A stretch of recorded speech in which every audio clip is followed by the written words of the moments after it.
દિનાંતર રેખા. હવે આંતરરાષ્ટ્રીય દિનાંતર રેખા છે ને વાંકી ચૂકી છે. દુનિયાના નકશાની અંદર આપણે જોઈએ આ પૃથ્વીના ગોળા ઉપર તો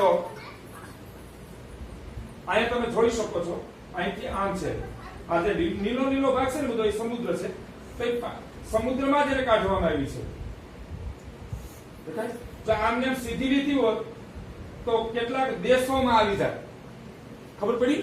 કેટલાક દેશોમાં આવી જાય તો કેટલાક દેશોમાં આવી જાય તો એનો અર્થ એમ થાય કે એક દેશની અંદર એક દિવસમાં 2 તારીખ ને 2 વાર આવું થાય ને. એટલા માટે આંતરરાષ્ટ્રીય દિનાંતર રેખાને સમુદ્રમાં થઈને કાઢવામાં આવે. જ્યારે સીધી સીધી કાઢી હોત તો એક દેશમાં 2 વાર ને 2 તારીખ થાય. પણ એવું ન કરતા એને એવું નક્કી કરવામાં આવ્યું કે ભાઈ સમુદ્રમાં લઈ લેવાની. બરોબર? એવું તમને આપણે ઉદાહરણ પ્રેક્ટિકલી દાખલા તરીકે આ સમુદ્ર આ બધો ખાલી ખાલી ભાગ આ તમે બધા બેઠા